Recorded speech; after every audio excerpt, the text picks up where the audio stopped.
Shalom, shalom peuple de Dieu. Par la grâce de Dieu, nous mettons nos vidéos des cultes d'enseignement, d'adoration et des émissions chrétiennes sur notre chaîne Ministère de Val TV.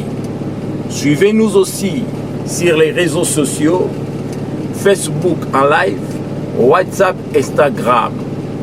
Je vous prie de rejoindre la grande famille du ministère de Voile en vous abonnant massivement et partagez pour qu'un grand nombre soit édifié et sauvé. Que Dieu vous bénisse au nom de Jésus-Christ. Amen.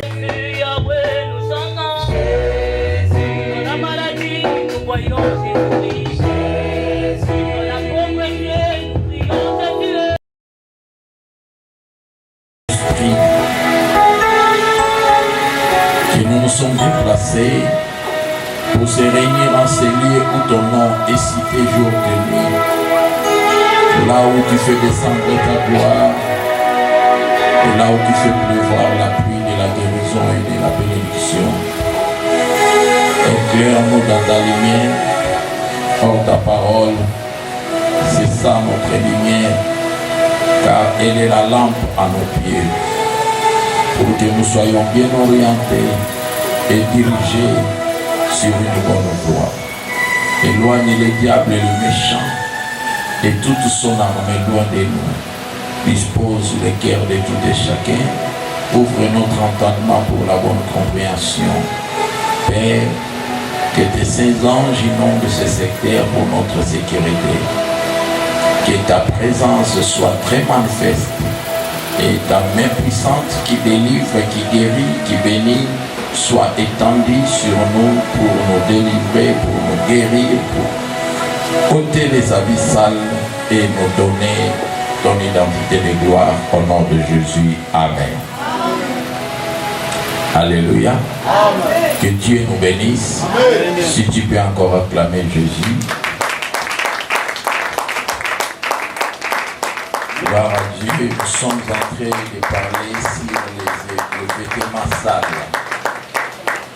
qui est une identité cachée que les yeux ne peuvent voir. Amen. L'ordre que le Seigneur a donné est de ôter les habits sales. Aujourd'hui, c'est notre 4e jour, si je ne me trompe pas, où je suis en train d'amener le peuple de Dieu à une compréhension de ces thèmes et à connaître quelle est la pensée de Dieu. Amen. Les habits sales, c'est au pluriel. Ôtez-lui les vêtements sales. Je ne sais pas dans un corps si quelqu'un peut porter tout un ballon, mais je ne pense pas. Ici, on nous parle de plusieurs choses cachées qui viennent souiller notre âme. Nous l'avions expliqué plusieurs fois. Et hier, j'ai essayé de parler sur l'ange. Amen. L'ange qu'on nous parle ici, ce n'est pas celui qui a des ailes, mais c'est celui que le Seigneur a envoyé devant toi pour te dire ce que tu dois faire, afin que les salis apparaissent. Alléluia. Dieu, lorsqu'il veut faire quelque chose dans la vie d'une personne, il se sert d'une autre personne. Il a ses messagers, il a ses envoyés qu'il envoie. C'est pourquoi nous avions lu où il est écrit: voici aujourd'hui je t'envoie mon messager, c'est lui qui te dira ce que tu dois faire. Amen. Amen. C'est lui qui te dira ce que tu dois faire par rapport à quoi? Par rapport à ta situation. Tu es ignorant ou ignorante, aveugle, mais le Seigneur qui voit les choses secrètes envoie quelqu'un pour te dévoiler les secrets et t'orienter sur la bonne voie, afin que ton salut apparaisse. Mais le problème, il faut que la personne se laisse faire. Amen. Et j'avais dit, le plus grand problème dans nos vies, aujourd'hui, actuellement, à ce temps ici, le temps de la fin, les choses deviennent tellement compliquées parce que le diable est entré même dans le système biblique en utilisant même la parole de Dieu pour combattre les enfants de Dieu. et les amener à faire le contraire de la parole, croyant qu'il était sur une bonne voie. C'est pourquoi la Bible dit, ils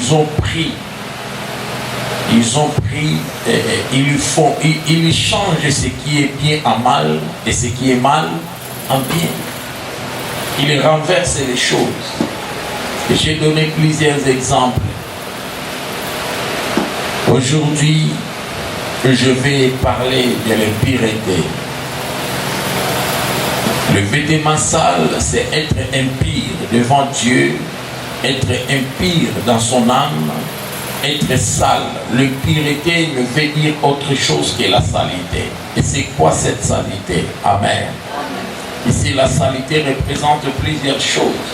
En première catégorie, nous avions vu la saleté comme le péché. À chaque fois que l'homme pêche, il devient sale devant Dieu. Je l'ai expliqué et j'ai pris même l'exemple d'Adam et Ève. Amen. J'ai pris l'exemple d'Adam et Ève. J'aimerais que nous puissions lire un passage qui me monte à la tête avant de lire nos passages d'aujourd'hui pour que nous ayons une bonne compréhension. Lorsqu'on dit l'impureté, c'est quoi l'impureté et comment cela se représente-t-il? Lisons un peu Exode chapitre 3. Cela ne se trouve pas dans les tableaux puisque c'est un verset que nous allons lire pour la bonne compréhension.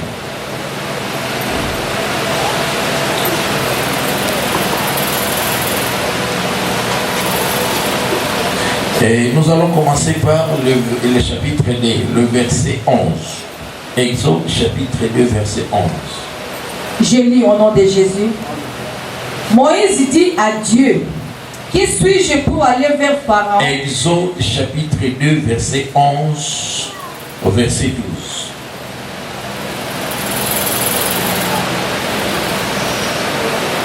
En ces temps-là, Moïse devenu grand, s'est rendu vers ses frères et fut témoin de leurs pénibles travaux.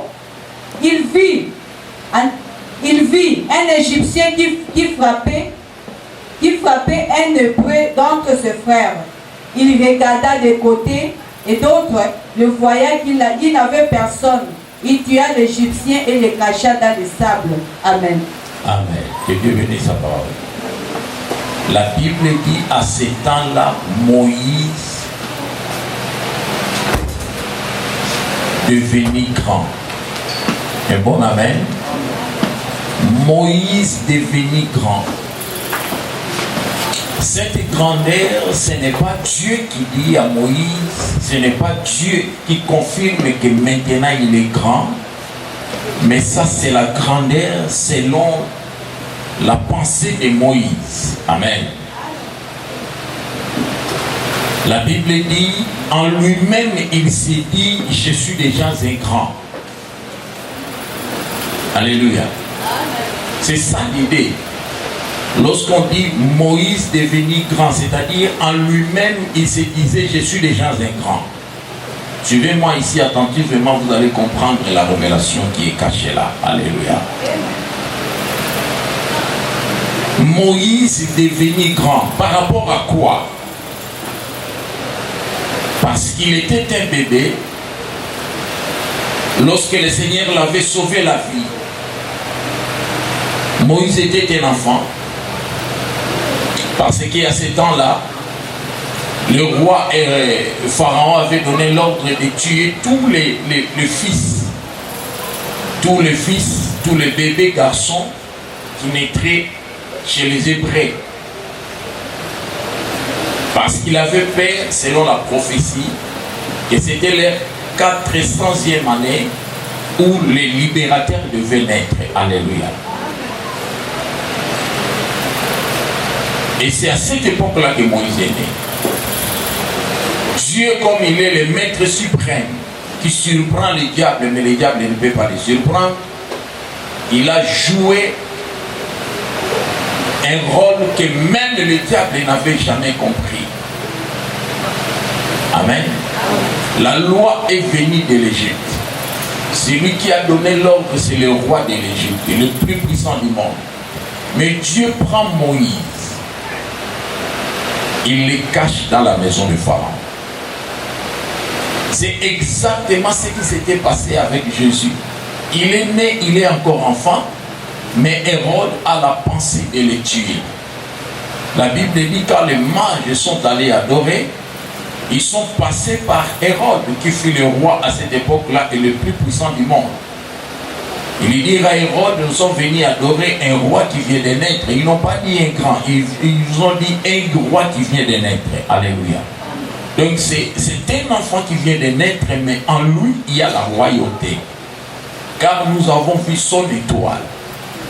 Hérode, jaloux qu'il était, il a joué l'hypocrisie en leur disant, allez l'adorer, vérifiez l'endroit, si vous le voyez, vous le trouvez, revenez vers moi, dites-moi, car moi aussi j'irai l'adorer.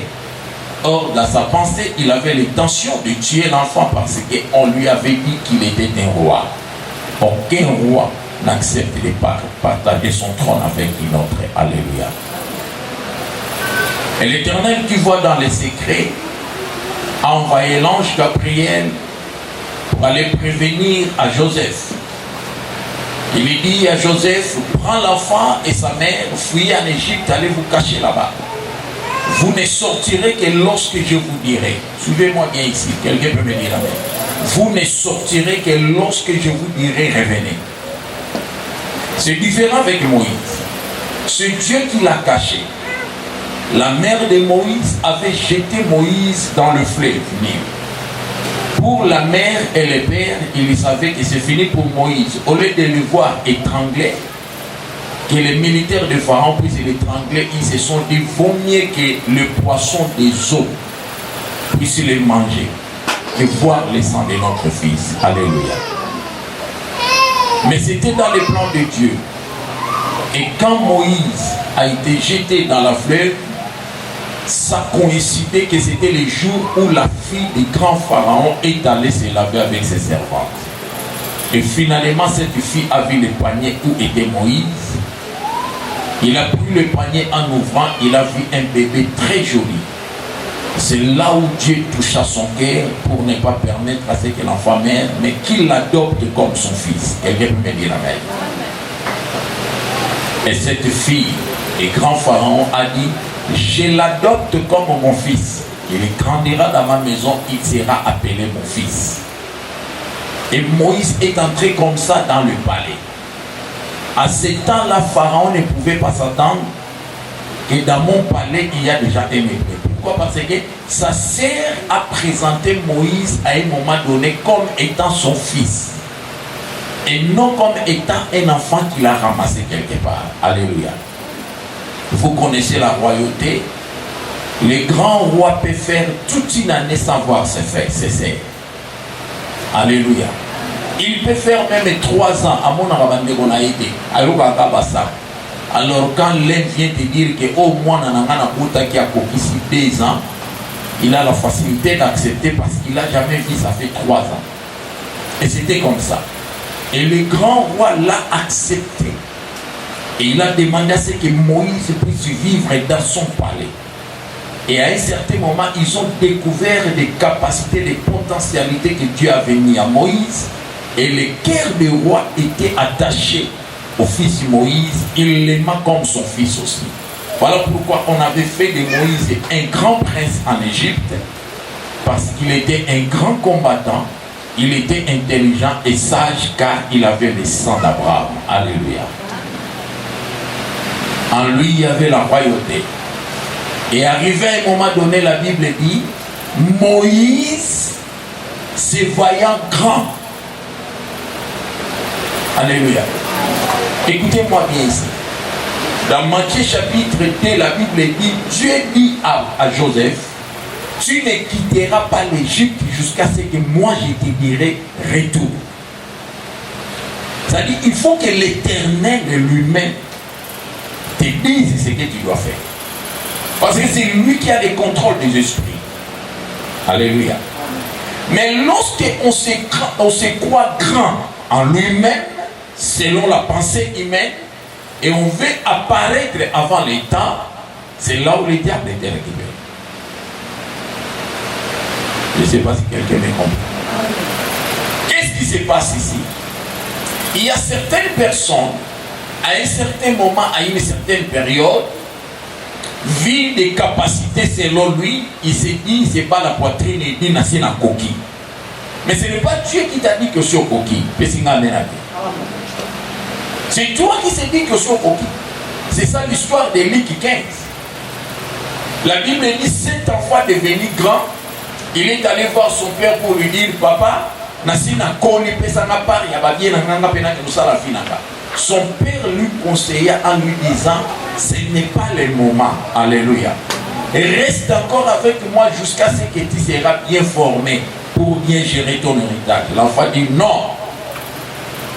C'est de ce que j'ai dit hier et j'ai dit parler hier, l'arrogance et l'orgueil. Quelqu'un peut me dire la même.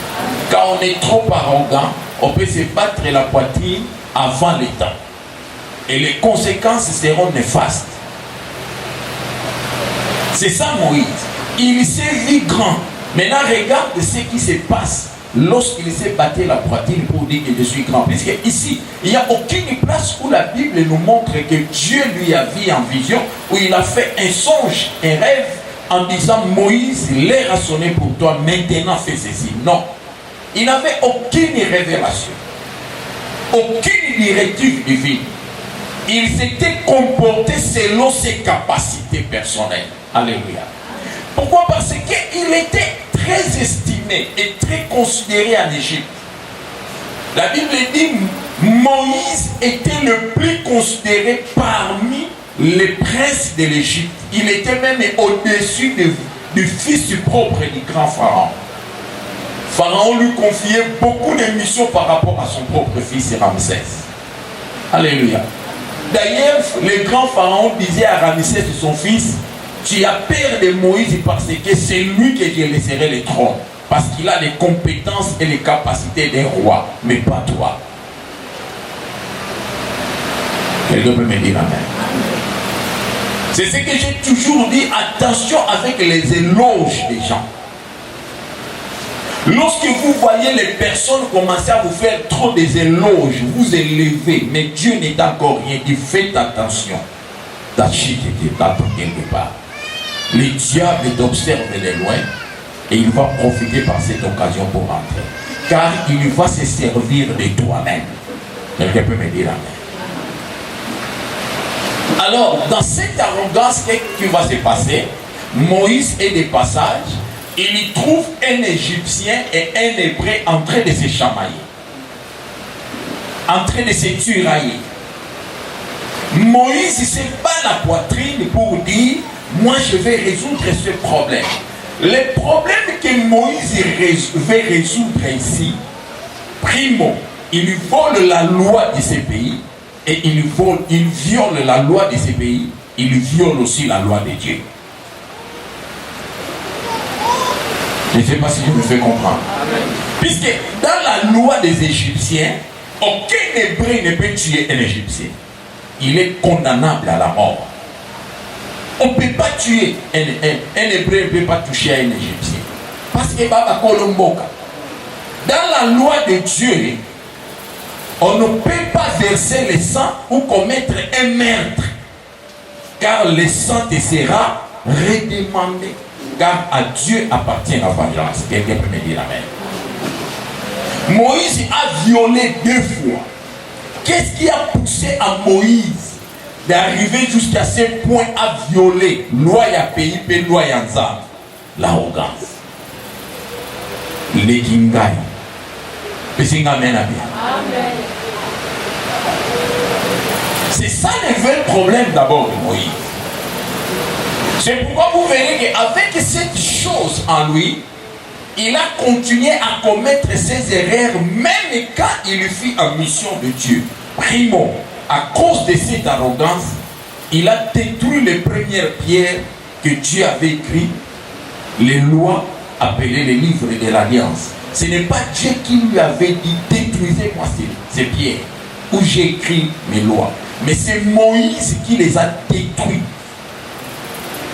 Lorsqu'il a vu les veaux d'or, voyant ce que Dieu lui avait dit par rapport au peuple, Moïse a pris ses 2 pierres à Bambia pour lancer des panzans. Ce n'est pas Dieu qui lui avait dit.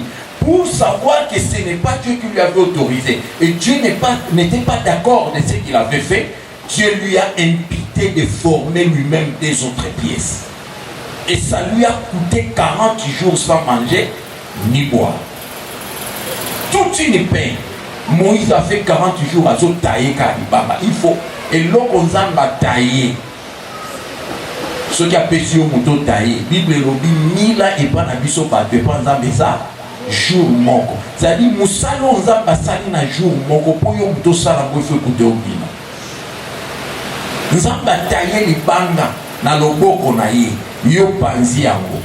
Sans que Nzamba personne de là. Si vous Nzamba lobilo. Quand le salaki na moutou makasi na orgueil na osiko sala yako. Ça va te peiner. Quelqu'un peut me dire là. C'était déjà une forme de punition. Yomoko taillé du banga.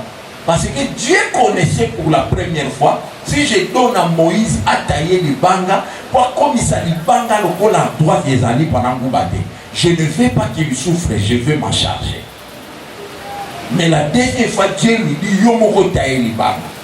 C'était une forme de punition pour dire que opposé et ça n'a pas été dans le bagage na yo panza au sali yango na arrogance na yo. Quelqu'un peut me dire amen. Mais Dieu a fermé les yeux. Ce sont des actes qui poussent aux hommes et aux femmes de prendre des décisions selon les compétences personnelles au yazo mibete la tôle sans que Dieu lui dise fais ça ou fais là, fais ceci ou cela. C'est le système que le diable utilise pour avoir beaucoup d'enfants de Dieu sans le savoir. Alléluia. La Bible dit le oui de Dieu reste oui et le non de Dieu.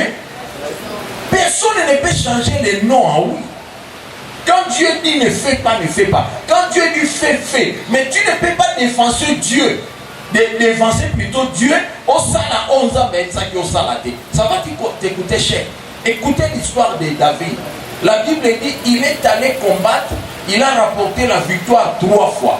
Dans cette joie, il est venu. Ce n'est pas le Seigneur. La Bible dit le diable le poussa à commettre une erreur. Il y a certaines choses que nous faisons nous. Nous croyons que c'est l'Esprit de Dieu, mais c'est une erreur. C'est le diable qui nous a poussé. Car il a besoin de voir Dieu nous punir. Quelqu'un peut me dire la main. Des graves erreurs. La Bible dit Satan a excité mon thème à David à salisaye erreur de Niboson Nzambe. Et quelle était cette erreur? Il n'avait pas tué quelqu'un. La Bible dit il a fait le dénombrement sans l'ordre de Dieu. Il a compté le nombre de l'armée de Dieu, le peuple de Dieu. Ceux-là que Dieu avait dit, ces 5 nations seront mon armée. David a fait le dénombrement. Son chef d'armée lui a rappelé. Et l'homme sala, nzamba lobite to sala yango. Pona nino limosumu qui s'appelle Moïse dit je suis roi fene. Et il a épargné les Lévites. Les générales connaissant cela, la Bible dit attangi ba tribu nyoso nazis tribu ya ba Lévi, attangi ba mota épargné ba. Et quand il a fini de compter, Dieu envoie 4 les prophètes à David. Va dire à David ce qu'il vient de faire. J'ai 3 fléaux que je veux lui frapper avec. Dans la niveau en Zambé, Kapotangi Batu, nous avons gagné. Dit à Moïse il est choisi. Azana 3 ans, Mbokane Koufananzala. Azana 3 mois. Mabele na babanguna ne bako betaye. Au monde va Philistin, bako sasaye. Bamalianditi bako betaye. David qui n'avait jamais connu une défaite, ils ont balobi bako betaye, bako kangaye, bako betaye. Mais on peut s'en dire bako maye. Azana 3 défaites à Kozua pendant 3 mois. Ce qui a boyé à Goye Bissaye n'a zobé tambokane na peste pendant 3 jours. Oh, la peste de Dieu, une journée ou un jour, et qu'on s'appelle de 7000 personnes. Et ça, la maladie est bonne. Yani, il y a Covid. Oh, bazotanga par jour 7000, 4000 personnes. Et quand on vient dire à David, David a dit, hey, Kolo, ngamu tuna sumukitika peuple oyo kopesa bango tumute l'état ya zolo ba c'est trop tard nous avons sorti un ange. L'ange est venu avec son épée, il a dirigé vers les enfants d'Israël. La Bible dit en un seul jour il y a déjà 7000 personnes par pour finir la peste. Moïse a commencé à pleurer. Il a appelé tous les anciens Bakei, Balani, Balati, Basaki, Kolo, Yokela, Bisoma. Et pendant ce temps, l'épée de l'ange s'était déjà dirigée vers Jérusalem. Pourquoi à Jérusalem l'épée n'a pas agi? Parce qu'à Jérusalem, il y avait le temple et les Lévites étaient là-bas. Et Dieu dit à l'ange, stop, attends d'abord. Alléluia. Et c'est comme cela que Gad, l'ange, va souffler à Gad, le prophète. Il lui dit au prophète, va dire à David d'aller lever un autel vite à l'Éternel pour que sa colère se calme. C'est comme cela qu'on parlera de l'autel de Hob. Et la colère de Dieu s'était calmée. Il dit à l'ange, remets ton épée à sa place et puis retourne. Et la peste s'arrêta. Vous allez comprendre ici que tout ce que tu veux faire, sois sûr que Dieu est derrière. Étant enfant de Dieu, serviteur de Dieu. Mais si tu prends des initiatives personnelles et des décisions sans l'accord de Dieu, ça peut très mal tourner. Parce que personne ne se manque à Dieu. Quelqu'un peut me dire amen. C'est ça Moïse. Et c'est l'une des parties la plus sensible qui se cache dans l'homme et qui prend la forme de l'arrogance et de l'orgueil. Parce que c'est la chair. C'est pourquoi on dit la chair est très orgueilleuse. Alléluia. L'olendo. Nous autres, nous sommes l'olendo. Nous autres, nous sommes ma paix. Parce que nous autres, nous sommes c'est pourquoi la Bible dit oya misali moninga ya nzoto ayeba déjà que asia mikomisi ennemi ya nani ya Nzambe. Parce que nzoto eyebi que Nzambe aboya ya kokota lola te, alors yena Nzambe ba oyokana te. Mais c'est quelque chose grave, molema na yo na molimo no ebatami na kata nzoto. Ya omoni Yesu po alonga lisumu akamataki lisumu achango na nzoto na ye. Et puis à permettre souffrance au moutanga qui a mon écoya dans nzoto na sans qu'il y a répondre. Et ma casse à l'issoumessi. Parce que la force du péché ne se repose pas sur l'âme, mais sur la chair. Alléluia. Ma casse à l'issoume vandi na mole maté. Et vandi na nzoto. Parce que nzoto est coupé sa l'issoume nzela et kota et ya na molema. À cause y a ba désir y a nzoto. À cause il y a un sentiment et un autre. On va te bénir ma quoi. C'est pourquoi l'homme tout le temps il bon il peut s'attendre na lokosope na bolingo mingi ya kolinga nzoto pe biloko oyo nzoto elingaka mais ya moki. Moïse arrive, il y trouve un hébreu et un égyptien en train de se chamailler, de se tirailler directement. La Bible dit il regarde à gauche. Il regarde à droite, il a vu qu'il n'y avait personne. Posons-nous la question. Si la chose que Moïse faisait était bonne, pourquoi sa conscience lui disait ça là, oh, tout ce qui se fait en catimini, ce n'est pas Dieu, c'est le diable. Parce que Yesu a lobi makambu ya malamu basala rango batu basani. Mais makambu nyoso mutasala kango ya kobomba ma alingi batu ba yeba tese ke za makambu ya molini. Et Yesu alobi makambo ezosala na kobomba mayo moto yebi vérité tellement de kolanda botea. Est-ce qu'il y a amen? Parce qu'il y a d'autres endroits vous pouvez aller comme ça. On vous pose d'abord la question, on vous dit qu'est-ce que tu vas prêcher? Moi je vais prêcher ceci, on vous dit prêche tout mais sauf ça ne touche pas. La question que tu vas lui poser, pourquoi na-te ya nyoso mio na simba te? Alors que ozo pexana na simba ceux qui parlent à bien monter en mais bon à le faire. Il y a des églises comme ça, vous partez, on te dit touche ça, mais ça ne touche pas. Prêche ça, mais ça ne prêche pas. Pourquoi? Parce que soit le pasteur il est dedans, mais il ne fait pas que les gens prennent la connaissance à la chose, sinon il sera dévoilé. Alors il doit cacher cela. Et moi, dans de tels endroits, je ne prêche plus. Je parle.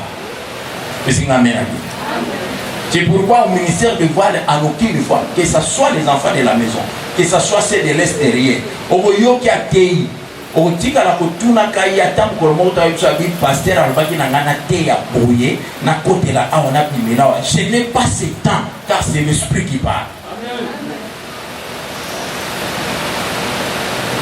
La prédication nyonso na ba semne tous en so moni mo baye ote ya ngana pesa ka thème.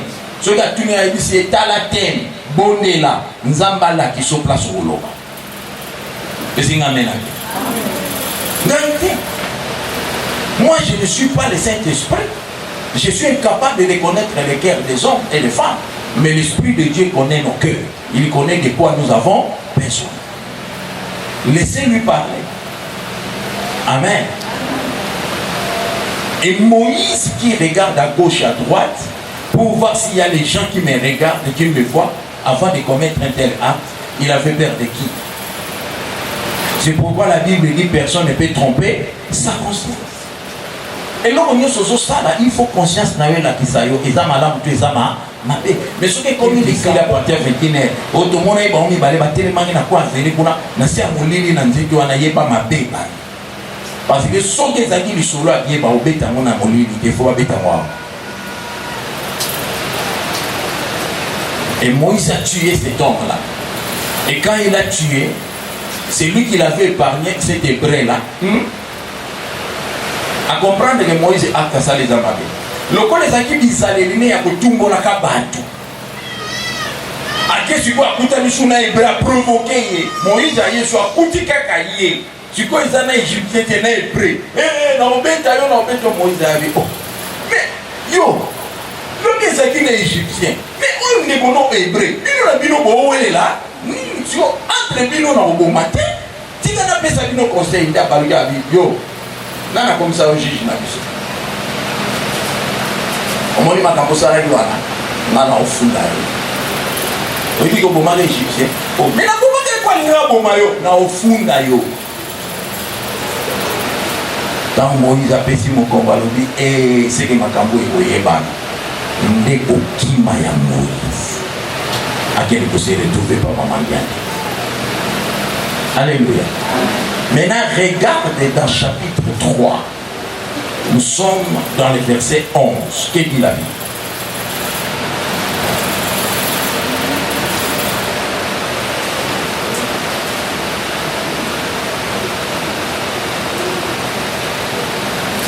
En ce temps-là, Moïse devenit grand. S'est rendu vers ses frères et fit... Vous l'avez déjà dit, maintenant je parle du chapitre 3. Lisez le verset 4. Toujours Exode. Exode 3, 4.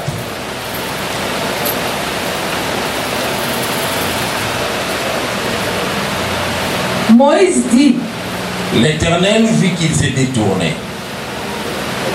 l'Éternel vit qu'il s'est détourné pour voir, et Dieu l'appela du milieu du buisson et dit, Moïse, Moïse. Et il répondit, me voici.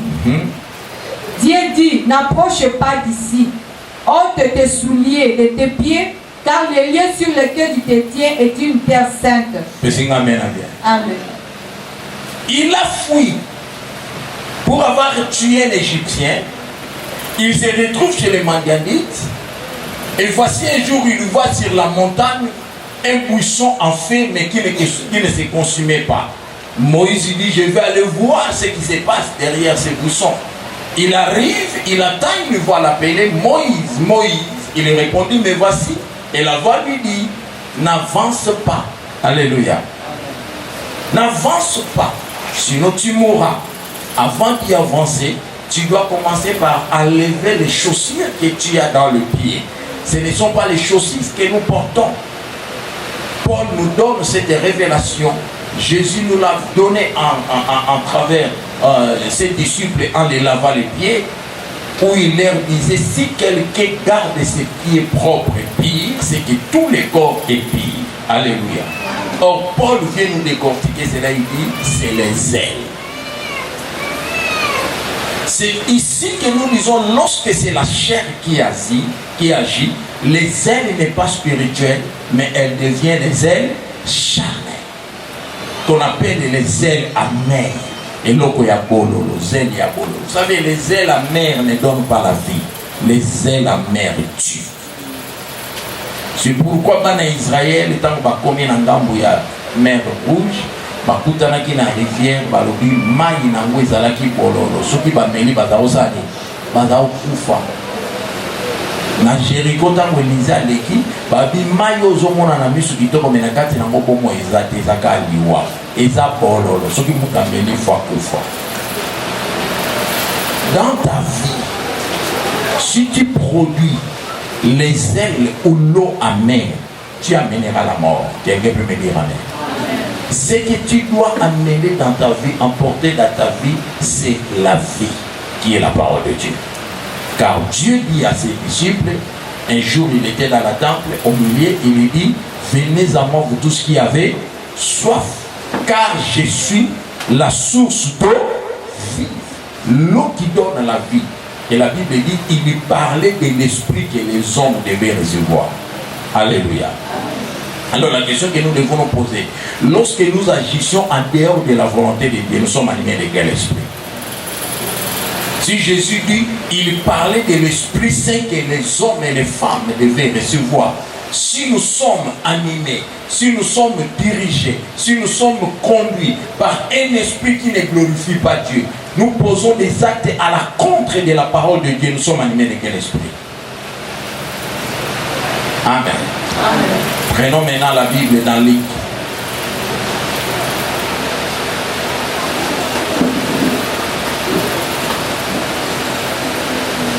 Prenez Luc,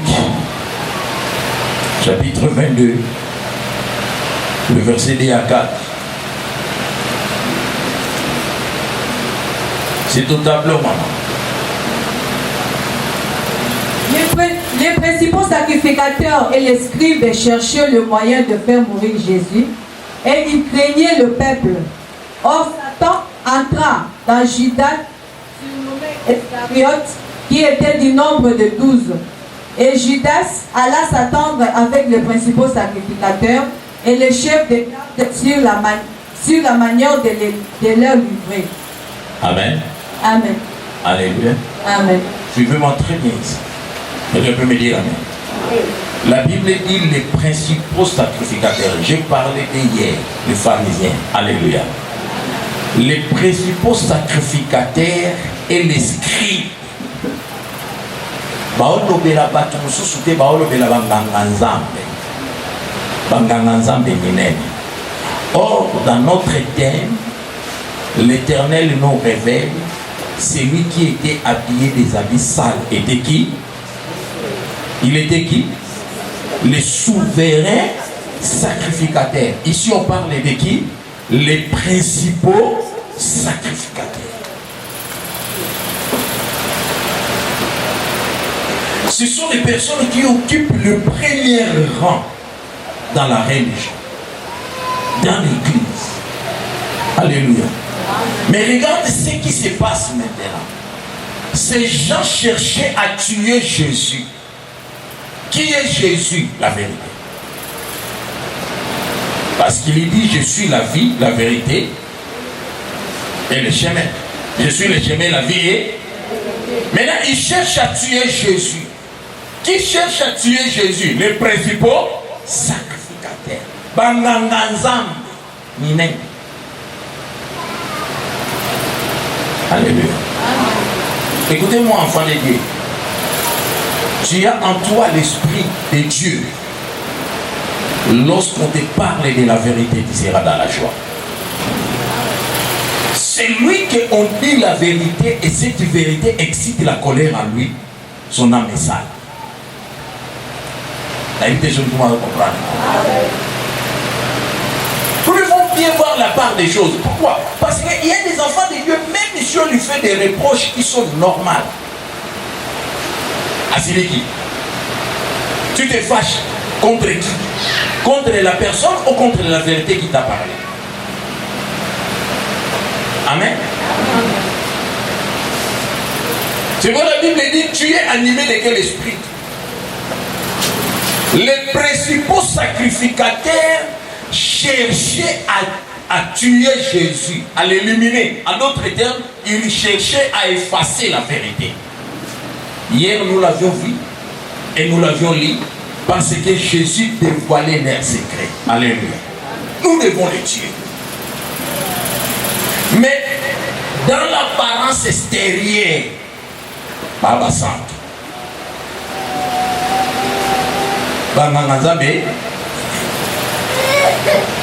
C'est normal aujourd'hui qu'on parle du poison dans l'église. Alléluia. C'est normal. Quand on parle du poison dans l'église, on ne parle pas dans les bars, chez les politiciens. On parle du corps du Christ, le corps spirituel. Mais comment le poison est entré? Et quel est le rôle du poison? Le poison à quel rôle? Il cherchait à tuer qui? Maintenant, toi qui se prétends dire enfant de Dieu ou serviteur de Dieu, lorsque tu as maintenant la pensée d'éliminer l'autre, tu es animé de quel esprit? Lorsque tu as la pensée d'effacer l'autre, tu es animé de quel esprit? Donne-moi un amen. Amen. Et maintenant, qu'est-ce qui se passe? Ils ne pouvaient le faire parce qu'ils avaient peur. Pourquoi ils avaient peur? Leur conscience. Leur conscience, il leur disait, et à normalité. Quand tu veux faire quelque chose, il faut être sûr et être posé dans votre conscience, être sûr de ce que tu veux faire ou de l'acte que tu veux poser. Il n'y aura pas de répétition. Alléluia. Il faut ça la calme. C'est pourquoi, quand mon motoyen dit que Naomo a place dans le se condamner, on peut dire n'importe quoi sur lui, il sera calme. Parce que sa conscience est calme. Si c'est pour la bonne cause et tu es sur la bonne voie, tu seras calme. Mais l'agitation vient lorsque on se connaît conscient que ce que je fais est mauvais. Mais on ne veut pas accepter que Nassara est mauvais. Qu'est-ce qui pousse à quelqu'un de ne pas accepter que l'on a ça examiné? L'arrogance et l'orgueil. Un géant. Donne-moi une amen. Parce qu'il n'y a pas l'esprit de l'humilité. Maintenant, il cherche à les tuer. Qu'est-ce qui va se passer? Le diable, qui est l'auteur de toutes ces choses, doit leur donner ce qu'il cherche. Amen. Dans le deuxième verset, dans le troisième, on nous dit quoi? Or, Satan, tout le monde bien à l'ingala. Nous avons gardé Satan à Séni. Or, Satan entrant dans l'église, nous avons gardé l'ingala. Nous avons gardé Satan à Séni. À continuer à Nini. À continuer à Nini. Na monté matin. Ah, Babi, monté matin, on n'a pas cité le nom de quel. Babi, Satan entra où? Dans Judas, c'est que Satan a continué à Katia. Balobi a vendé na poso, balobi a sali kolon mutu, balobi a kangi a matele na mukongo, balobi a konti. Maintenant, il est entré, il se cache où? Il se pose où? Mais quand Judas marche, les gens voient du Judas. Mais en Judas, il y a un esprit appelé Satan. Alléluia. Et ils étaient là, ils ne connaissaient pas Judas. Ils ne se sont jamais vus avec Judas pour parler. Mais Judas, il les reconnaissait étant des serviteurs, des souverains sacrificateurs. Amen. Maintenant, et dans leur chambre haute, la place, si nous faisons pour mailler sur eux, mais trop beau, mais une occasion pour mailler de Luka. Nous avons soumis la mission à corps pour eux. Satana. Oyo ataki likanisiwa na kati na bango amoni ke mission na yeza te il faut aluka mutu akokisa mission wana. Il est allé, on cherche qui? Les souverains secrétaires cherchent qui? Les diables cherchent qui? Maintenant Jésus, il est entouré de personnes soi-disant de confiance. 12 personnes. Et ça m'amène à bien. Côté Banganazambi la sangani Yesu azate. Shida sipela bango relation à Malunga ezate. Mais ça t'en a eu déjà place Yesu avandi. Abando tam. Batana muna balu kabazwa Yesu. Na ngoso na kata bato. Akwa kamisu boye. Atali na kata ya ama Shida sa kuti. Owa andi kambasante. Ana babo. Avant que Judas arrive à livrer Jésus a appelé Judas qui? Jésus a appelé Judas démon. La Bible dit parce que na kati na ye azalaki na molimo mabe za kotinda sana ayibaka mbongo so na lingi ana kati ya sale ndenge tozalia biso bana nzambe conscience na yo sala oyiba combien de fois chose grave muda oyiba tina église. Amen. Maintenant, j'ai déjà pris plusieurs rapports dans la permanence. Dans l'amour qui wana ya kala ya siko peza makambana ici là. Tout ça là permanent à tel télé de ba qui bambo ouais mutu peza yena god na la lelo na mutu ala muki peza kuti god ba chenye pele afongoli ba kuti ba tikile 1000 francs là. Opération nous ça la manakati ya mais au démon na kati église. Ici on a connu même les voleurs des offrandes.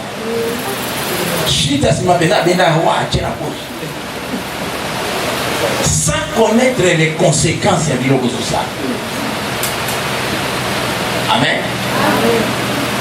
Moutoyer na quatre églises, Azan na quatre églises, mais autant ma frère na quatre il a une médicalisation. Et ça mène à bien.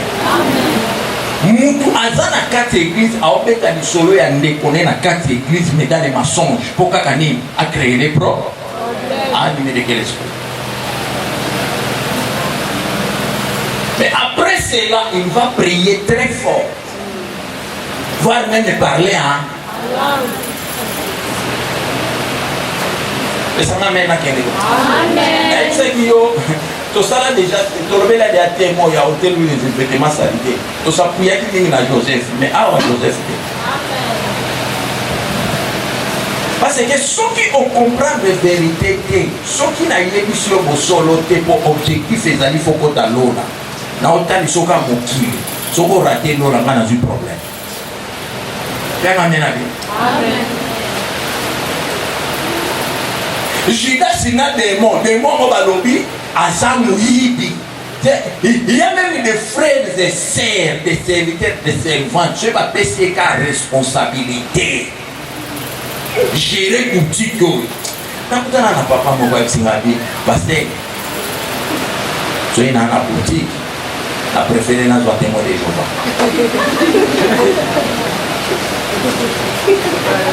Pour ma frère en Christ, à Atika.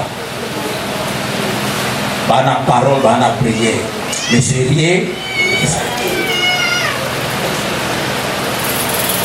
Mais dans chaque cas, exception, frère en Christ, serviteur, au PC responsabilité, premièrement, salut inventaire, au Djema Bona Moto. Au coup de falsification na cahier, au coup de rati. Mais ah oui, ça dit 5 000 et combien 3 000 ote ah wata on a calculé qui na azon zipa mabulu nzoka aba nobi azalaki muyibi sio yo muto yibaka identité no esandenge yo muto yibaka ayiba ite na zwaki or muyibi ezali ko 60 ans. Et à un moment, maman a dit on a mon ami, on a joué avec la iba. Est-ce que maman a fait ça? C'est ça m'amène à quel moment? Mais dans la moitié, dans la chambre, dans la coutume, on a gardé robe, dans la camati, dans le sous-sol, pour s'en aller, dans la pose, dans la pose, dans mon ami, on a gagné la dame, dans la yacht, tout le monde a été. Ce qui paye, il va quitter la pose. Et les kings de mon ami, Nzambe. La mission Nzambe n'a détourné. Il faut dire la vérité. Et ça n'a pas il y a un mon frère Patrice Ayembaki, ceux qui colonel Tomoïbi, Aïbi, Bakanye, Moïbi, mais ceux qui ont politique, Aïbi, Babenya, au détournement. Non, il y a des détournements qui Moïbi, différence.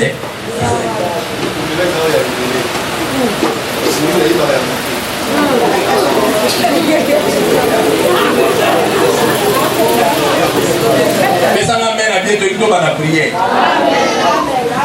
Si on comprend les maths, on comprend les thés, on va venir ensemble la thé. Mais le problème est d'aller à voir, il va que la thé, mais il faut venir changer. Mais changement à vie, il dépend de la décision de vous connaîtrez la vérité. Parce qu'il y a des gens qui viennent avec des problèmes auprès de Jésus. Mais Jésus était capable d'arriver là où tu es. À cause de ton identité. À combien capable pour Bible le Bible l'amba ya salité moyen zambaya. Autant le nom musika po ya ndima salité. Ya moto takite. Nzamba isi Moïse ko poussa na place nazate parce que na makolono ozasa. Salité. L'homme va savoir que la salité. Or, ça pas ton zamba zoe sa Moïse. Ça zélo a outil na mo bomba. Il y a comme pétaton. Na vie. Kolinga kate o na kati ya bato o la qui sont diré yo leki. Linga kozala saint. Ya on a le bagatika bato va découvrir yo. Mais yo ko se faire découvrir mutu nyoso alingaka asalo ndire ala kisabato. C'est un grand orgueil. C'est un arrogant. Asuka kamale. Mais ça m'amène à bien. Ça c'est simple. Yango Yesu alobi ngayo na uti na lola. Nazali koloba ange menani kiti sikino na komi serviteur na bino. Bino bouluka ki grand wapi. Ba yeko ni bauluka. Ngam na uzana droite, ngam na gauche. Umonita mosoka na kiti ni ya bokonzi. Bon chiché, ngane na uva na droite. Oh. Jacques aponi na gauche, Pierre aponi na droite. Pierre, Jean Télémi, Matthieu Télémi abi. Oh sakana nkolo bangote, il faut biso. Discussion ko ta tesani. Nkolo si papa biloko bo sale pa na ngeza la kate. Oh misala ya sa. Satana moto a maîtriser makambo ya wela. Et pas n'angai ba wela kate mais pas n'anga ba méritaka. Soko li moko en grand et pas n'anga il faut misongi sa mwana. Mais autant la lelo na ba église muto alinga za la mwana azate. Tout le monde veut être au-dessus des autres, il veut être grand. Et celui qui va passer moi poste mon robot. A moni ba tona nyonso ni nyakeli na ye. Et ça m'amène à bien. Après, on a fait aux décisions sans autorisation par parents. À mesure de décision, il y a beaucoup. Arrogant. Et ça mène. Et finalité dans vos années, trouble. Dans les ordres. Or, la Bible dit l'Esprit de Dieu n'est pas des troubles et des désordres. On a trouble des autres. Parce que tout le monde parce que côté d'incompréhension parce que au sali yango na lolenge singélité au sali yango na lolendo na yo au sali yango po mimona qui grand c'est ça Moïse. Alléluia. Ndenge toza na église boy oza chef à département oza soki songolo pakala oko sala makambo ngai na mama to yebite o sala mona molimo. Et ça m'amène à bien. Parce que on me dit tolo kenga pe na salani na koka na sala na ndenge nanga. Mais qui a dit ça? C'est dans quel verset?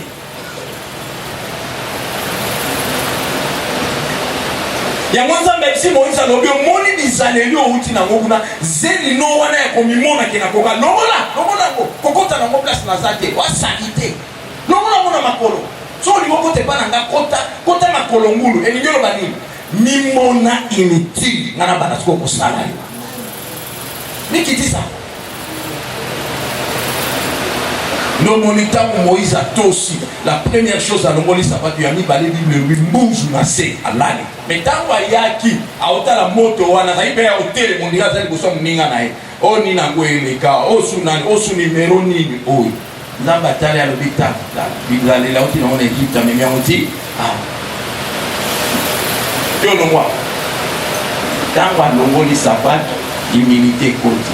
Bible le dit, on a posé un bon jour. À qui vous tournez, parce que je suis le Dieu de tes pères. Je suis descendu pour vous faire sortir. Mais c'est toi que j'enverrai. Je te fais Dieu. Ce qui a dit Makako qui t'a été, Moïse a commencé à m'aider. Au moins, place, il y a un Lucas. Nous avons besoin de mieux au-delà. L'humilité précède. Est-ce qu'il y a un molimo oyo eloko oyo osalaka wana ya kobombama oyo epesa nzambe lokumu te eza yo te ya molimo mabe na kati na yo. Yango na Bible elobi ye lokola azalaki moyibi, Yesu azoloba teke moko na bino aza moyibi, mais Yesu azoloba moko na bino aza nani? Démon. Pona kati ne démon nde afandi bomoto ekufa démon moto aokomande. Donc on est à la bateau mosusu surtout bana ebele na ndako ye eza lokola motu nde ayebisaka ye bagode eza 20 mais expérience ebi zwa gode oyo afei ozwa ya chokola te zwa ya vere yango nde eza na mbongo omona mpe ntango akia simido na vere yango nde eza na mbongo oyo eza motu te molimo na kati ya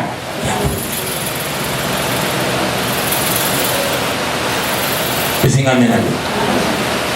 Maintenant, à cause de l'identité cachée à Judas, et puis si Satan a accès pour qu'il sa mission son rôle, à la contre et à volonté en grave, à effacer la vérité. La Bible le dit, Satan a continué à continuer avant. Tu vois, quand Satan a continué, nani a fait ça, nani a dit ça qui Judas, c'est qu'on a régné tout ça. La Bible le dit, baza na réunion, surtout quand il porte faux moi, mais mon tapot a dit ça. Que barobe okutama koti bamo azuma wesi mutubino boluka ngana osali to tunana Judas mutaoloba nana oloba nga Judas ndenge nini Judas aoyeba ke bato baluka baboma Yesu siki molimo mabe koti na kata Judas ya onde komosani ndenge bebaka c'est pour la vie molimo mabe afandaka na poso te molimo mabe afandaka na kati ya makila ya motu po bokoma mapasa bokangama abanosala makambo oyo alingi na fina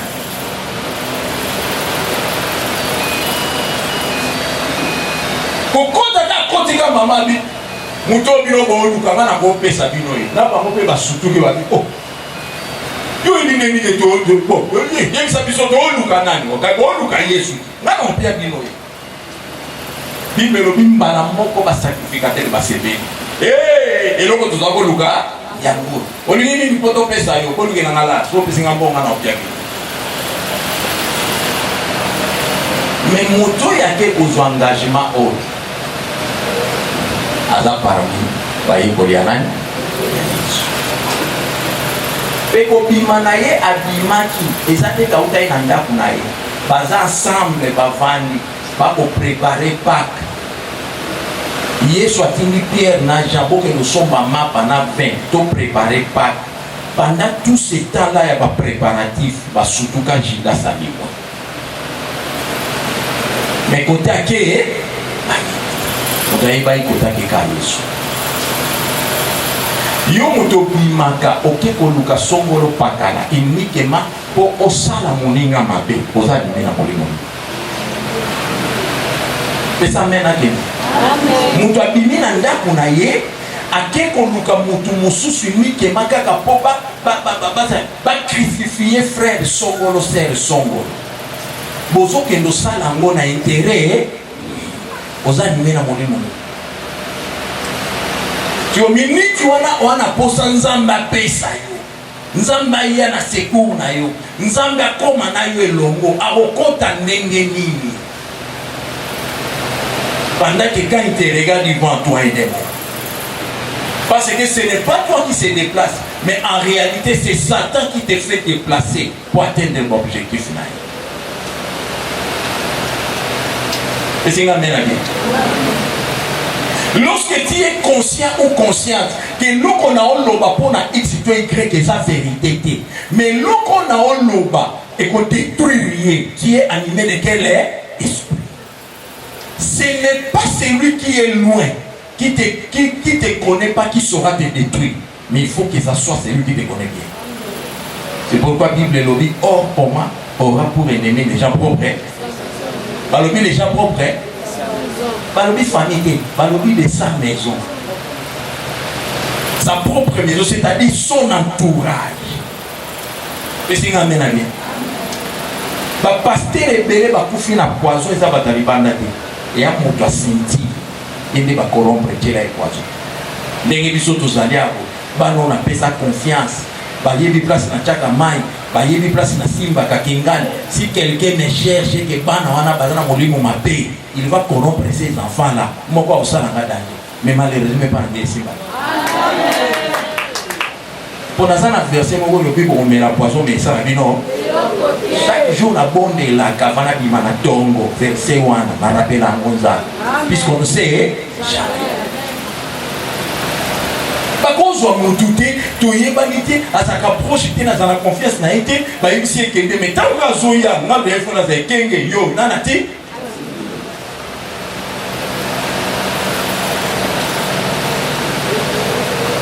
Alléluia. C'est ton proche qui te trahira. L'homme aura pour ennemi les gens propres de sa maison. Jésus a été trahi par les gens de sa maison. Dieu a été trahi par l'homme de sa maison. Les jardins étaient comme la maison de Dieu. Mais qui a trahi l'homme? Adam, les proches de Dieu, a trahi ça. Mais Azoli sous Satan à la terre a trahi ça. Il y a un moment donné, tu as dit Tumba. Yeswa benga, Satan a benga. Yeswa benga, Satan a. Comme ça va tout à niveau oyo. C'est parce que les gens ne veulent pas se laisser être conduits par l'Esprit de Dieu. Baotika nzoto ekamba bango, ba désir charnel, ba pensée humaine, ba raisonnement diabolique et satanique qui n'a rien à voir avec l'Esprit de Dieu. Batu balingi kotika misala ya Satana te.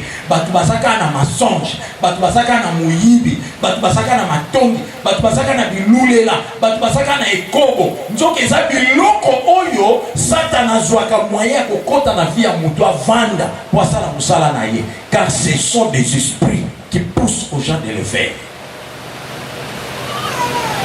Yango iso zako bengi ka démon. Pesinga mena bi. Pe aolo ba bien. Alobi. Batanga on va dire Judas Allah s'entendra avec les principaux sacrificateurs et les chefs de garde sur la manière de les livrer. Apesi bango ba technique nyonso bongo ndenga zawana ngana opia bino etande na obeta carte tande ole bino bozala kaka yo mutu baosala lo complot tika nzambe akofondre bango nazoloba lokola mosali ya nzambe mutu nyonso aoluka malere ezongela ye mutu nyonso azoluka esheke ezongela ye mutu nyonso azoluka kunda yo ya kokunda mavan yo mutu azoluka détruire yo ya kozala détruire avant. Parce que Dieu est juste. Alléluia. Dieu est juste.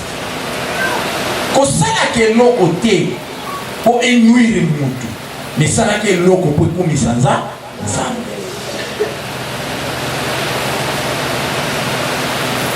Amen. J chapitre 1, verset 8. J de 1, 18. Ok, n'a pas la fin.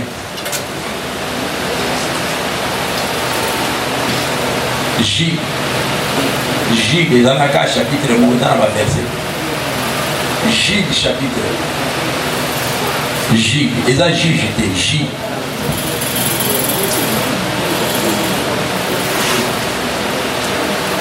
Il vous disait qu'au dernier temps, il y aurait des manqueurs, marchant selon leur convoitise impie. Impie. Amen. Balobina ebandeli. Balobina na ebandeli. Balobina na wapi. Dernier temps. Les derniers temps. Mikolo ya nde otozali. Oyebi natanga bantoma. L'église d'aujourd'hui natanga bantoma eza différent. Amen. On attend que ma vie est facile, mais les lois ça difficile. Balobi que na mikolo ya suka tango makamyo su koma passe. Ne Satana a ko se manifester makasi na bapaka no te mena kati ya bana ya Nzambe. Akolongola na bolingo. Esinga mena. Ya on balobi vers les derniers temps. Première catégorie ba pesi biso ba manquer. Banani? Bamoke na lingala enyol bani. Bacholi. Comment peux-tu expliquer dans 4 églises, yo mwana nzambe ocho la ndeko na yo kwa saliere? Amen.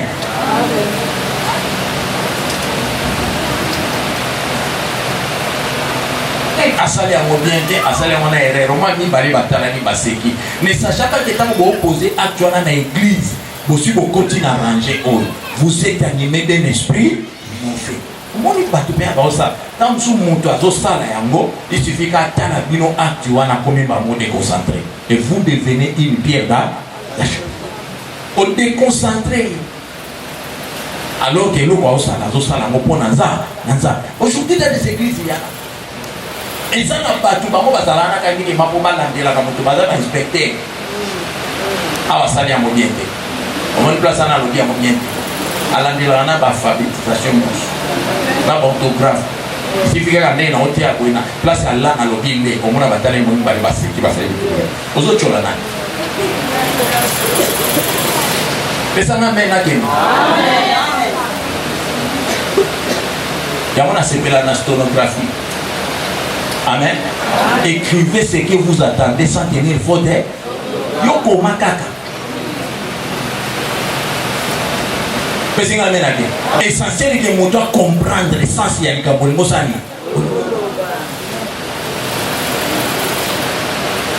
et ce que vous avez dans l'église, vous avez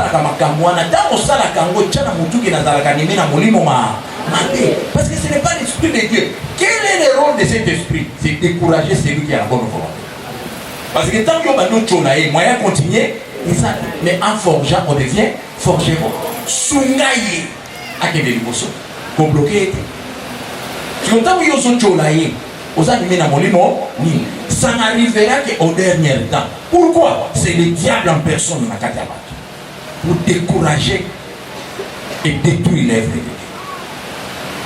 Il y a un moment où on a battu belé. Ayebi na été na zana posa zana zeluana. C'est na komi pesanga koyeba.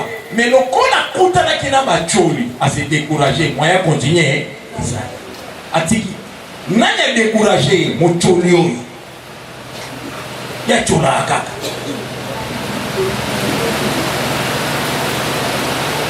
Amen. Balobi les moqués, les marchands selon les convoitises impies. Or, l'impie vient de l'impureté. Convoitise, ça va pour ça. Il loue là.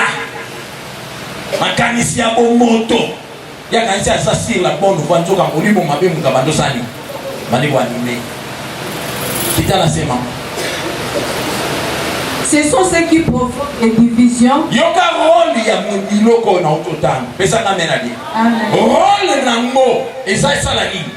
Et kabola. Or pour mieux régner, il faut faire quoi? Dieu ne divise pas. Dieu règne. Ce qui ont agent des diables, aux autres sala, aux jouer rôle au kabola bateau mi balé, ba innocent mi balé. Au ça il a nan. Si vous avez une volonté à faire le bien, vous avez cholaye. Alors c'est la notion. Minute tu as déjà séparation c'est ni.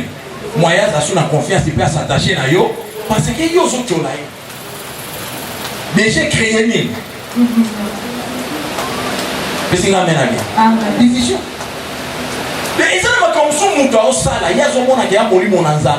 Mais c'est l'esprit mauvais parce que l'acte que tu poses, au sein de la normalité, au sein de la voie ma paix, et les conséquences à l'acte et ça n'est pas d'avis. C'est pourquoi la Bible dit que la sala de Kamoté pour la Libako pour la Motomo, Moussousou, et l'homme nous sommes les faux à la Syrie, et l'homme on a au sale et troublé des côtés. Mais ce qui est comment troubler, c'est qu'on a volé mon monsieur c'est qui fait cela? C'est l'esprit mauvais dans l'homme. Ça crée des divisions. Amen. Après division, homme sensuel. Homme sensuel, les amis. Bible les amis. Tellement on a la commission de comprendre. On a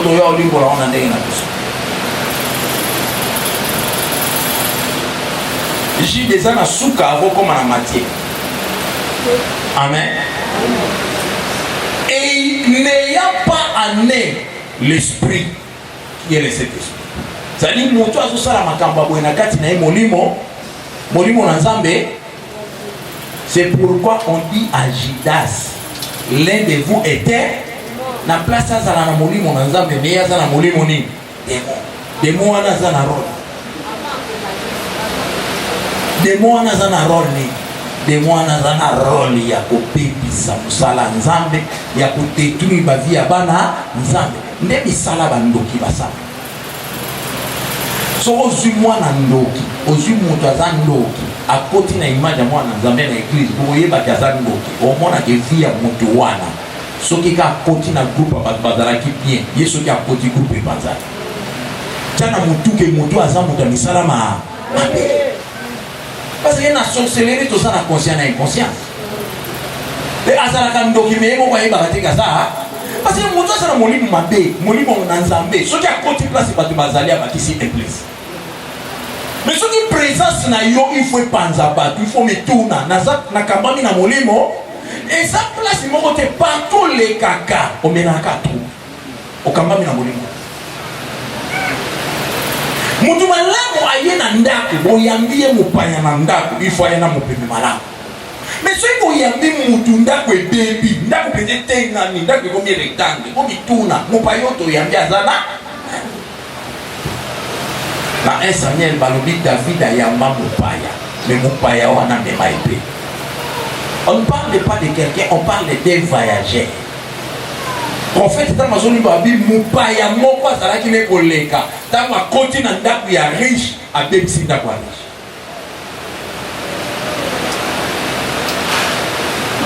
Alléluia. Yoka Bible elobi boye. Place nyonso Joseph azalaki kokota. À ta place, on a beaucoup les alaki. Et là, on les a volés ensemble. Au foulou. Tout celui qui a l'esprit de Dieu, quand il arrive quelque part, il doit amener un vent. Amen. Mais si tu es aussi animé de l'esprit mauvais, tu vas aussi amener les mauvais. Or, les mauvais vents viennent pour détruire. Mais le vrai vent de Dieu vient pour prospérité. Amen. Et c'est un amen. Tout ici. Verset 20. Pour vous bien-aimés, vous édifiant. Aux yeux de Ngala.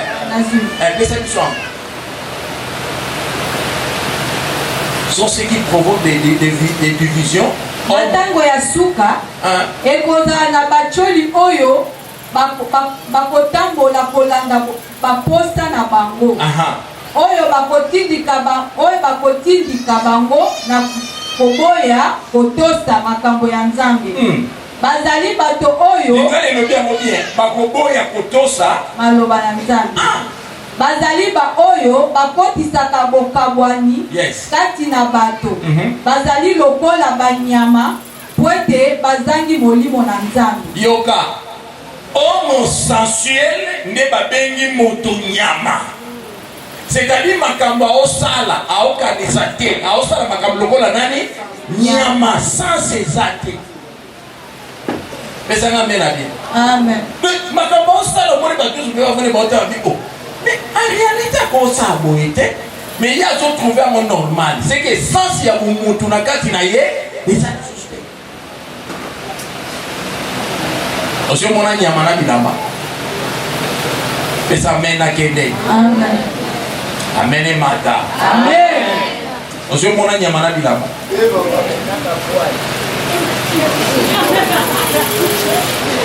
Alléluia. Si on tourne en déco et à l'ingaka bamona baparti timene ya nzoto aza nime na molimo ako lakisa ngo lokola publicité azosala pesa amena bien. Amen. Molimo nini ekambi.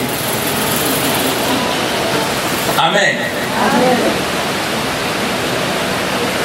Osio mona nyama na chambre. Nyama oyo aza na chambre na ye monango aza na ndako ne moko so monango nyama so alinga sa bolingo ana posa chambre balabala osali okuta batu mibale bakangami na mingi na balabala yalokola moninga oboma moninga soki mutuka ye babengani basangeye basimbi baosolola soki mutuka wana limere eleki bafinani lisusu bozosala nini nazolobela sansi ya bonyama babengi ye homme animal homme charnel yakambamaka na nzoto soni eza te omona moto aobeta masolo ya bosoni me na publike. Alléluia. Ake akoisami na ekobo azo explique yango mpe na réseaux sociaux ndenge tokoisamaki ifo za nyama te. Bato basalaka bafilme ya bapornographie wana baotala mwana bafilme basu batu te baza banyama paseke nyama ata aza na balabala osala makambo wana mwayoka soni me eza makambo ya soni. Yango moni Adam na Eve bazalaki na sansi ya bomutu nde bayoka soni batoluka makasa malgré Satan akosaki bango me moins sansi ya bomutu ezalaki me oya lelo sansi ya bonyama kaka. Yango moni telema banyama bakoti na kati ya batu mutu abalani na nyama mutu abalani na moninga na mobali mutu mwasi abalani na moninga na ye mwasi bonyama ekoti na kati. Chose grave eyeti na kati ya église bapamboli mobali na mobali bapamboli mwasi na mikolo balobi bien mikolo ya suka bato bakokoma lokola banyama. Tango mutu azopambola libala ya mwasi na mwasi ya mobali na mobali aopambola bango na kombo ya nani alors que Bible ebengi yango abomination. Ekoti na église na bapeyi mosusu basi bavote loi wana yango nazoyebisa yo ta eza susu te tokomi na mikolo ya suka kola soma moto moko. Quand tu fais de telles choses tu es animé de quel esprit? Toi qui n'aimes pas les conseils, tu es animé de quel esprit? Parce qu'il n'y a pas de conseiller à vous.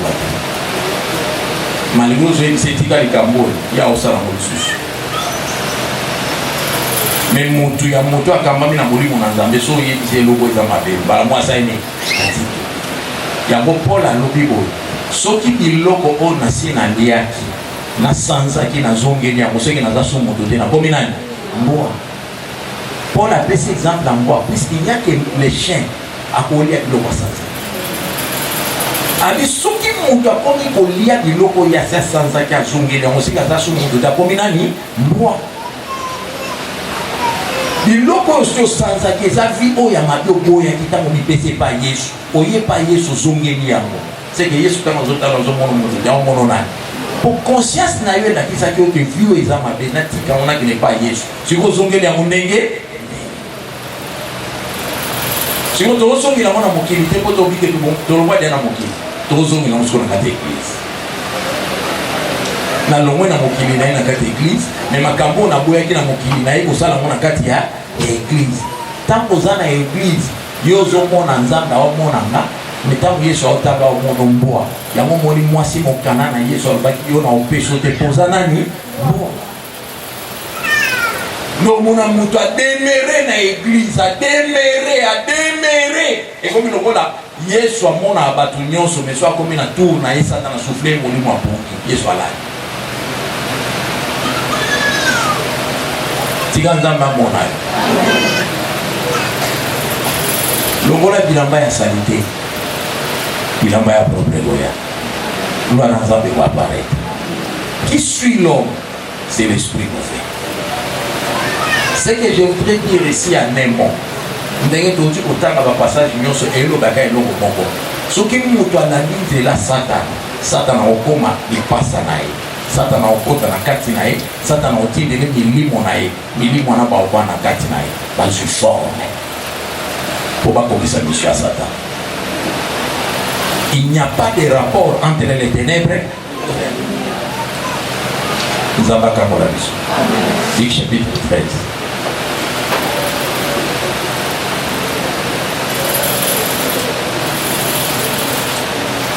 Et cette femme qui est une fille d'Abraham et que Satan tenait liée depuis 18 ans. Amen.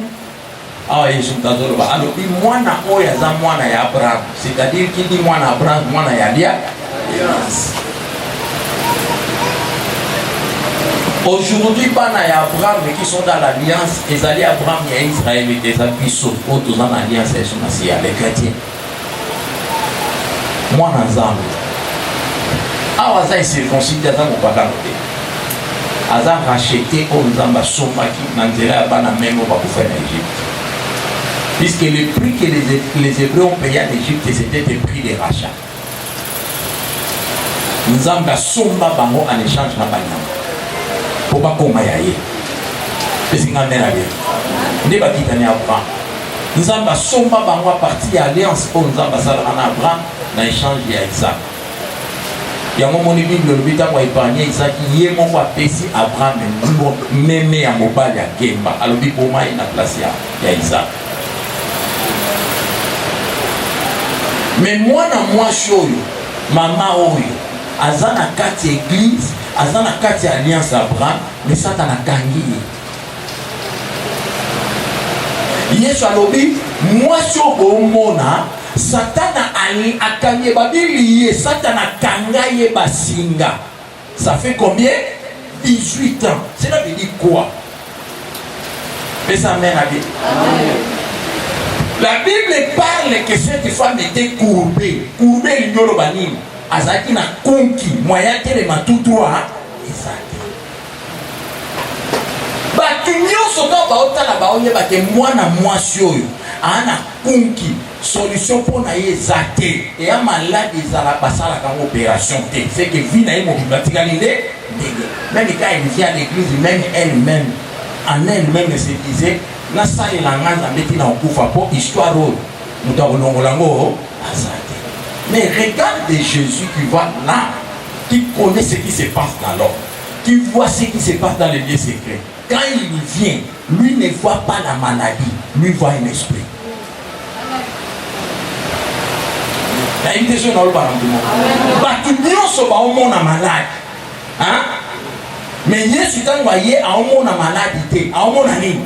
Molimo maté. Tu molimo wana na nzoto okomona ngote. Mais ce qui se passe, c'est dans l'âme. Mais ça mène à qui? Comme c'est une femme, j'ai besoin d'une sœur ici. Il est volontaire.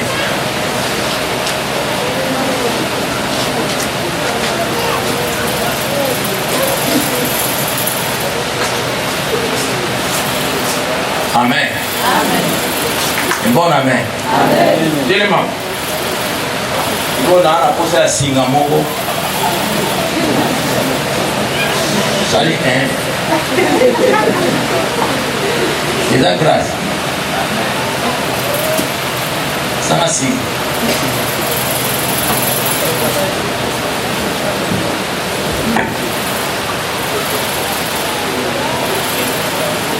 Moi, ce que j'ai fait, je termine par ici. Tout celui qui a l'âme contrôlée par les diables, et ici la lèvre. Amen.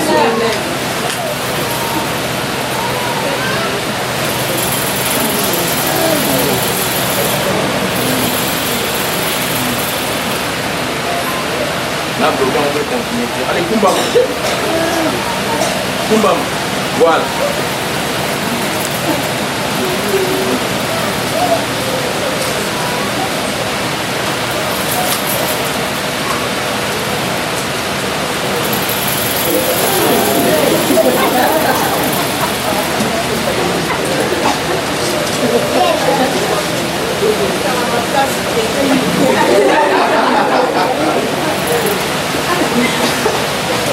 Il va sentir ma maman na sandale.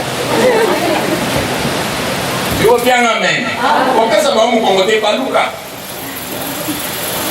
Si vous Luca m'a yoté ma okoka. Ça l'a tout ôté. Si vous ça le mouvement ozonga koto utai. Ça l'a tout ozonga koto utai. Aota mon année. Ada tout droit. Maintenant ça c'est le corps. Écoutez-moi bien. Je sens une forte onction dans la salle. Alléluia. Ça, c'est le corps. Je donne l'exemple, mais c'est dans le corps. Mais c'est bien. Ça, je le fais pour que tu comprennes ce qui se passe dans l'âme. Quelqu'un peut me dire la main. Nanzoto na ye. Parce que mon a singate. Mais c'est bien. Tant que tu vas la maman est sokolaka. Maman est changeaka bilamba. Alongwaka na ndaku ye moko. Aokele tina wapi. Nana simbakaye. C'est-à-dire na libanda osoki azalaki na basinge monanaka banganga nzambe bayinga bakaka. C'est-à-dire ntango ayaka bato ntango batalaka ye bamonaka osani aobenga. Maman yabima kunki epasi mwaya zonga su tout droit eza te. Nzoka nde Yesu ntango aye ye azomona nzoto te yaketi place moleme ezali. Akuti molema na ye satana kangango na zamba alingango na forme oyo na bumutu moye mutu atelema tout droit ezate siko po mutu azonga tout droit il faut Yesu alibere molema place. Esinga mena bien. Bana nzambe ya lukuta batelemeli Yesu. Yesu boni boyeko yo yaki boteya yo yaki abo libere bato. Donc il n'y a pas une délivrance na yo.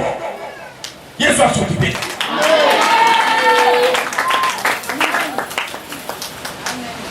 Et ça m'amène à bien.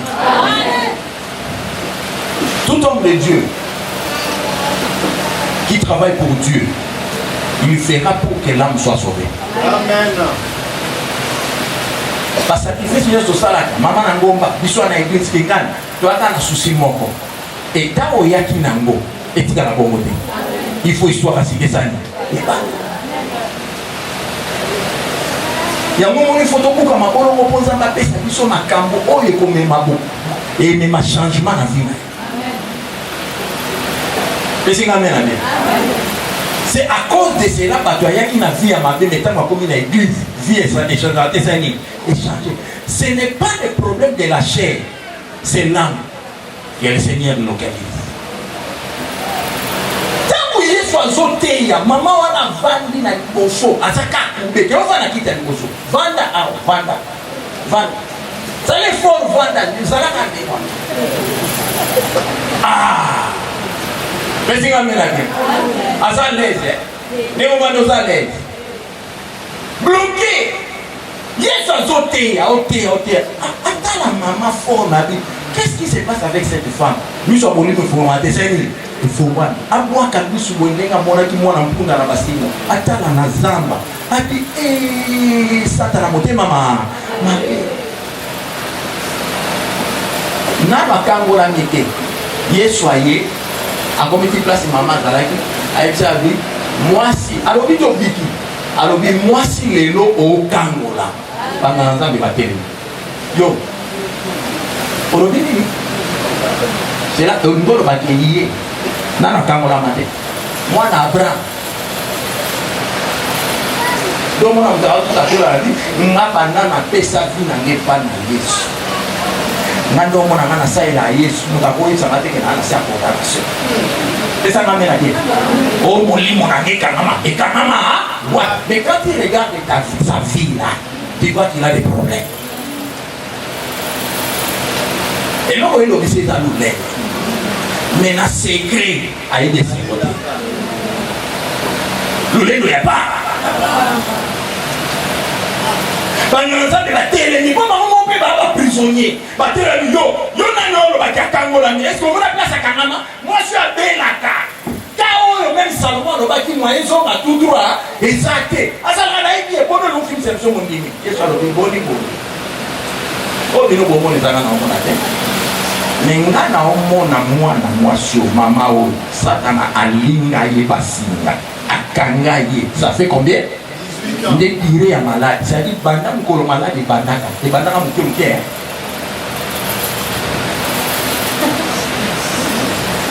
wana nyo kena ka hôpital ba docteur ba osaka ba expérience ça na mukolo makolo pesa mena ke oui médecine et ça science moko inexact.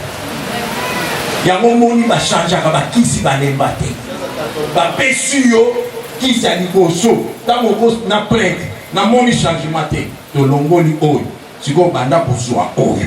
Ba Yesu ba longoli, to moni oyo, et correspondre à la compétence et à la gravité maladie, de changer. Si vous banda pour soi oyo, au banda quand il y a 1000 francs, ba mati sur 5000. Ba mati sur combien il y a 7000 et combien il y a 10 000. Ba opesoka ba spécialité, kuna nyoso mbongo esani. Plus ba so bamba, plus situation na moleme ezoko. Mutawo kende ta osani. Nde koma na air moko ba eko mamo kisimo ba bi o nde melaka ngovi na yo mo. Yo mutoza na situation wana. Ba imposa yo eloko moko pour toute ta vie. Tika nzamba lona lewa longolo na prison. Ça, ce sont les esprits qui le font. Chez Dieu, ça n'existe pas. Ça n'a pas ça. Ça, c'est une prison. Ton âme dans le séjour des morts. Il est capable d'amener ton âme dans la forêt. Et c'est un amène à bien.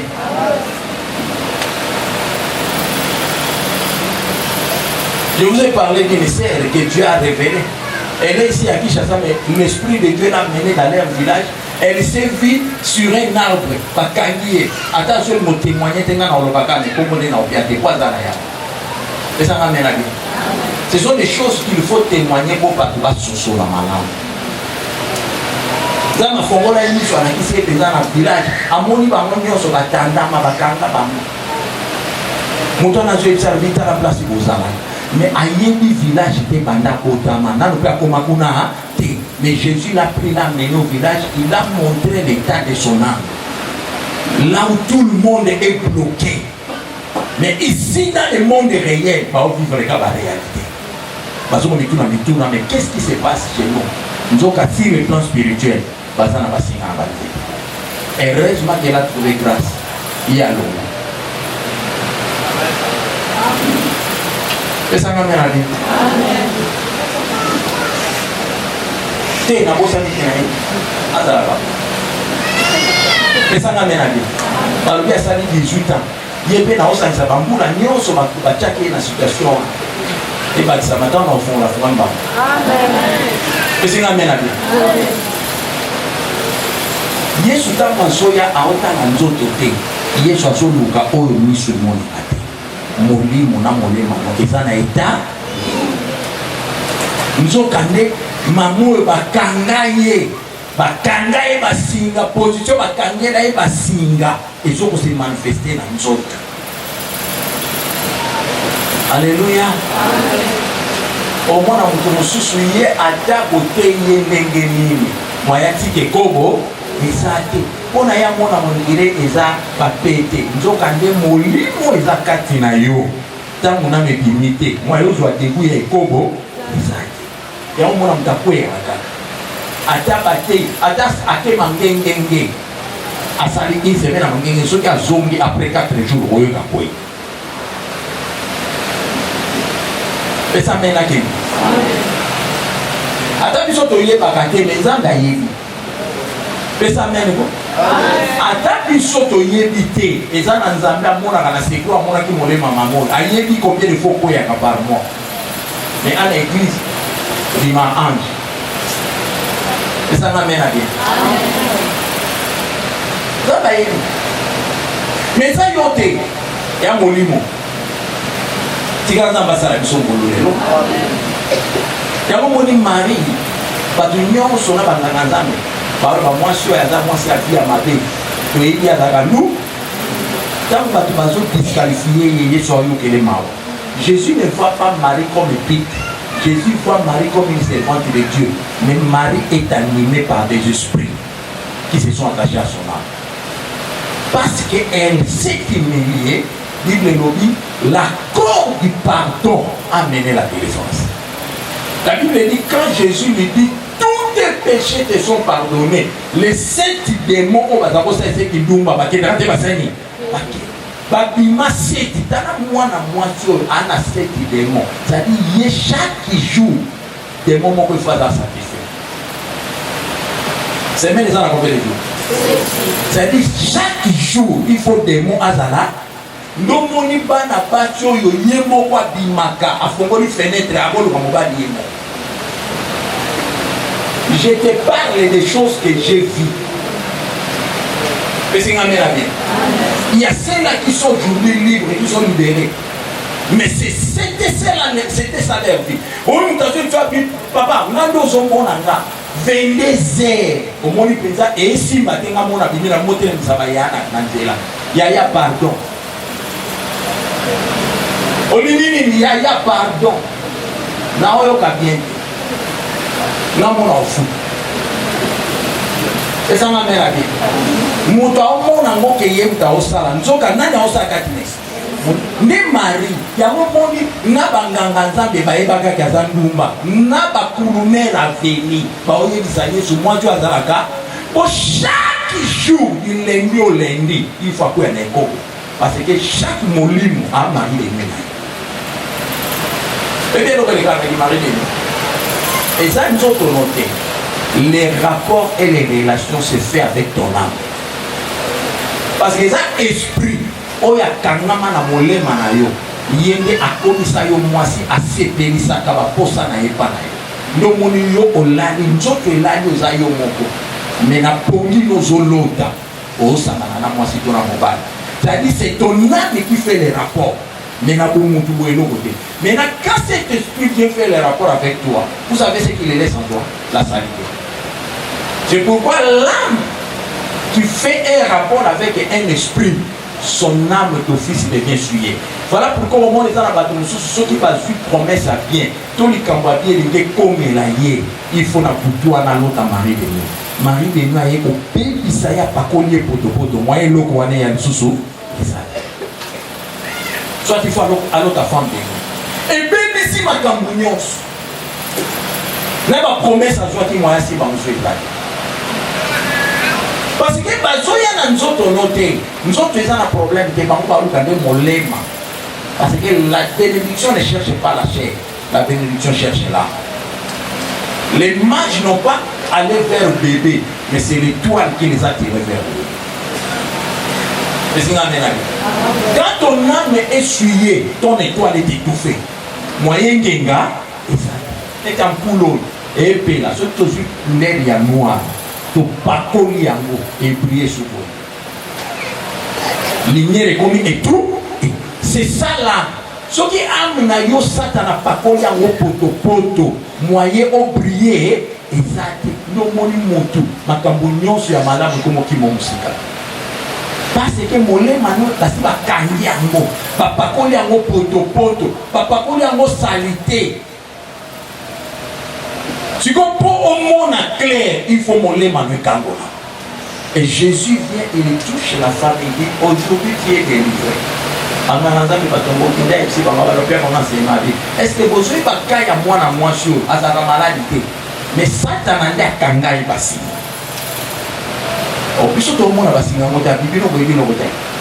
Moi je n'ai rien à voir avec sa peau. Moi j'ai à voir avec sa chair. Pour que vous saviez que le Fils de l'homme est venu pour libérer les captifs. Jésus a dit, femme, aujourd'hui tu es. Aujourd'hui tu es. Basinga kuna place kangamaki. Et pas de fou. Le bon manzam est singi. Basinga pas de fou. Si vous comptez votre basotane, bah osez. Yes, aujourd'hui tu es délivré. Parce qu'il est fondé. Voilà mon lait maintenant. Parce qu'il est fondé. Autour on a pour monter battre la montagne qui coupé. Abadosani. Eh, attendez, problème est ça dans d'autres côtés. Problème est ça mon lait ma place est quand même que ça ni. Tika poko ya lelo place mon lait manu ezali. Quand nendo fondé parce qu'il y a yeso bana musala kuna. Parce qu'il y a bakanga mon lait mana yo fondé. Et pas il va kanga ya motika loboko na nzambe localisé. Tika loboko na nzambe bidisa molema non na prison. Ce qui molema efongwa mite nzoto moyen expérimenté gloire na nzambe. Exacté. Dès que cette femme s'est mise debout, toute l'église disait. C'est ça la délivrance. Alléluia. Si ko molema na yo eza na ita, tika nzamba fongola ndenge fongoli mwa. Amen. C'est le véritable problème il y a vie à Motou. Écoutez la mission de Jésus. Jésus est venu sur la terre. Première fois à côté de l'église. bapesi beaucoup atanga. Bible lobby a lobé la qui m'a camboté ôté, je suis venu multiplier les pains. Non, la Bible dit Misunaye et quoi na Esaïe. Chapitre Romain 61. Chapitre 61. Chapitre 61, Bible Romain. L'esprit est descendu. Pour quelle mission? Pour libérer. Tika lelo molimo na nzanga libérer yo. Yo mutoza captif na molema non asiama cet esprit a libéré yo. L'onction de Dieu dans les munitions de Val va te localiser. Et ton âme où était emprisonné sera libérée. Et ça la miro mutozo ndima. Il dit l'esprit est descendu sur moi pour libérer les captifs. Qui est captif? C'est celui qui est prisonnier. Mais cette prison, ce n'est pas ma cala, c'est ton âme, c'est ton esprit. C'est pourquoi David a zobelé la zambe, libère et délivre mon âme. David est en fongwami, aïssa quitté mon nom qu'on a commis sans âme. Alors dit molé mananga sarani. Quand c'est l'âme qui adore Dieu, le ciel bouge. On n'adore pas avec les lèvres. On n'adore pas avec la voix. On adore avec la voix.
Amen. Bible lobi akotaki kubeme aso kokitisa no pokote esa makambo ele kana molimo ba oyo cet esprit asimi kokipe yete tala ya yo. Amen. Ngolu na ngolu esa na mokolo nango. Amen. Dieu m'a touché. J'ai senti la sensation de l'onction de la délivrance dans le bureau. J'avais même les sensations de pleurer. Car l'onction était tellement forte. Et Dieu m'a confirmé qu'aujourd'hui, je vais faire sortir des personnes. Amen. Il faut tous avoir témoignage à Sika. Amen. Lelo et Amboula va témoignage. Amen. Parce que l'histoire c'est qui bandi pour nous. Amen. Pierre a péché le coco. Alors papa, pendanga na ochola. Amen. Histoire a bien changé. Amen. Et ça na mutu moko asasimi suyo. Aolinga kaka sili somba na moko. Menga na olaka yo. Ata nzoto nyoso se zindaki mais tant que zo vivre c'est que mutu no ezana olibaka. Amen. Amen. Ochola te. Amen. Le bakolo Yesu Kristo. Azamukeli mosona yo. Loboko nyonso ya molili. Oyikanginga na makasi. Apesi loboko epai na yo.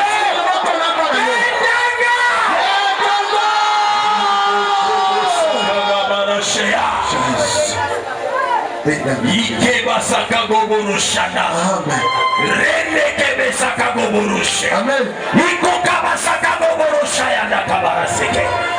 Inde kebe sika goboro shaya. Yanda kabara saka goboro shana. Nazoro bana mutu moko. Ozobima na bana na yo. Ozobima na bakitani na yo. Amen. Ozobima na libota na yo. Amen. Ozobima na bandeko na yo. Ozobima na nyonso ya yo. Yesu azobenga yo mobima.